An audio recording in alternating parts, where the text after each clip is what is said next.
On August 24th, 79 AD, Mount Vesuvius spewed 4 cubic kilometers of molten rock into the atmosphere. The city vanished overnight. Bread remained in the ovens, and wine glasses were left half empty on the tables. This city lay buried underground for nearly 1,700 years, burying not only Pompeii, but at least 3 other cities beneath it, claiming the lives of an estimated 13,000 to 30,000 people in just 19 hours.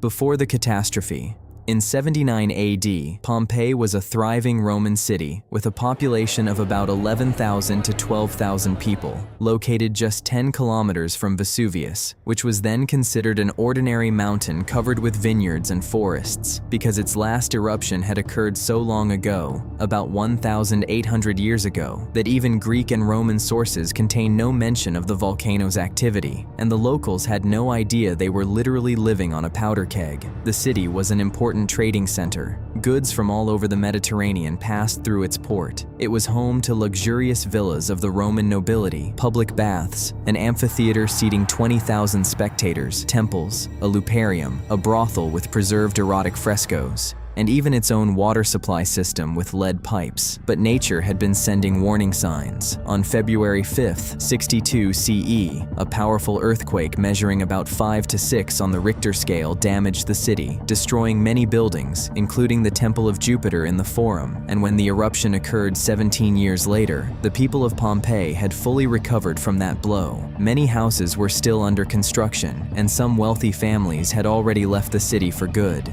In the days leading up to the disaster, there were minor earthquakes, wells dried up, and a strange smell of sulfur appeared. But the Romans did not associate these phenomena with volcanic activity simply because they did not know what a volcano was.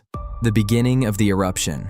Around 1 p.m. on August 24th, 79, although recent archaeological findings, including a charcoal inscription on the wall of one of the houses dated 16 days before the November kalends, lead some scholars to suggest that the eruption may have occurred on October 24th. A column of ash and pumice about 33 kilometers high erupted from the crater of Vesuvius, which corresponds to the altitude at which modern passenger planes fly. A 17-year-old Pliny the Younger witnessed the event, observing the eruption from the opposite shore of the Gulf of Naples, from the town of Misenum, located 30 kilometers from the volcano. Pliny described the eruption cloud as resembling a Mediterranean pine tree with a characteristic umbrella-shaped crown. It rose upward in a powerful column and then expanded at the top. Today, this type of eruption is called a Plinian eruption, in honor of the young man who described it. Development of the disaster. The first phase of the eruption lasted about 18 hours and consisted of a continuous rain of red-hot pumice fragments ranging in size from a pea to a fist, which fell at a rate of about 15 centimeters per hour, covering the city with a layer several meters thick, breaking through the roofs of houses and blocking doors and windows. Many residents of Pompeii, upon seeing the eruption begin, decided to stay in their homes, believing they could weather the danger by taking shelter under sturdy roofs. But this decision proved fatal for them. Archaeologists found numerous bodies on the upper floors of houses where people had tried to escape the accumulating ash, but were buried when the roofs collapsed under the weight of the volcanic material. Most of Pompeii's residents did manage to escape, however. Out of a population of approximately 11,000 to 12,000, about 1,150 bodies have been found, meaning that about 90% of the townspeople were able to evacuate during the first hours of the eruption, when it was still possible to leave the city via roads not yet covered in ash. Pliny the Younger's uncle, Pliny the Elder, set sail for the shores of Pompeii, not only out of scientific curiosity, but also to help people evacuate. However, he died during the rescue operation, presumably from suffocation by volcanic gases or a heart attack. Deadly phase. Around 1 a.m. on August 25th, the second and deadliest phase of the eruption began.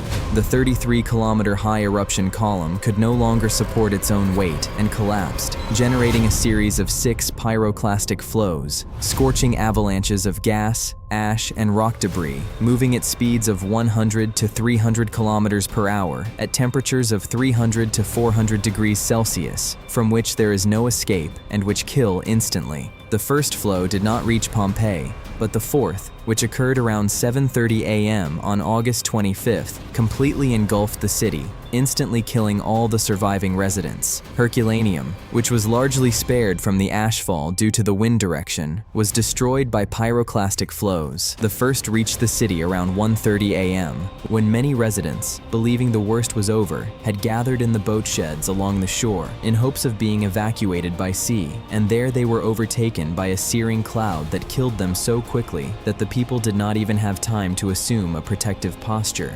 Archaeologists found about 300 skeletons in these hangars, including the skeleton of a pregnant woman and infants. Modern research has shown that the temperature of the pyroclastic flow was so high that the victims' brains instantly boiled, creating pressure inside the skull that caused it to literally explode. This explains why many of the skulls found have characteristic cracks, and why reddish and black mineral deposits were discovered around them, which upon analysis turned out to be the remains of evaporated brain tissue rich in iron. After the disaster. After August 25, 79, Pompeii was buried under a layer of volcanic material 4 to 6 meters thick, while Herculaneum was buried under a 20-meter layer of solidified volcanic mud. These are fundamentally different types of burial that determine the fate of the cities. Pompeii was covered in loose ash and pumice, which facilitated excavations but did not preserve organic matter as well, whereas Herculaneum was flooded with dense pyroclastic rock, which created an almost airtight environment that preserved even wooden structures, papyri, and food. Emperor Titus, who ruled Rome at the time, sent aid to the region and even confiscated the property of those who died without heirs to finance the reconstruction. There were attempts to dig valuables out from under the ash, as evidenced by the tunnels dug by looters shortly after the disaster, but gradually the exact location of the cities was forgotten, and for nearly 1,700 years, Pompeii existed only as vague references in ancient texts. Modern archaeological research is revealing surprising details. Ancient graffiti has been discovered on the walls of houses, including political propaganda, love letters, mathematical calculations, bawdy jokes, and even complaints about poor service in taverns. One inscription reads, "Innkeeper, you sell us water, but you drink wine yourself," which shows just how lively and human this city was. Conclusion. Vesuvius did not settle down after 79 AD. It erupted dozens of times, with the last major eruption occurring in March 1944 during World War II, destroying several villages and damaging American bombers based nearby. And today, about 3 million people live in the volcano's potential danger zone, making Vesuvius one of the most dangerous volcanoes on the planet, constantly monitored by volcanologists. The history of Pompeii is not merely a tale of an ancient catastrophe. It is a unique time machine that has allowed us to glimpse the daily life of a Roman city in unprecedented detail, to see not grand temples and triumphal arches, but ordinary people in the final moments of their ordinary lives. A baker at his oven, mothers clutching their children, lovers, dogs on chains, and this frozen tragedy continues to reveal new secrets nearly 2,000 years after that August midday heat, when the sky over the Bay of Naples darkened with ash, and one of the most well-documented natural disasters of antiquity began.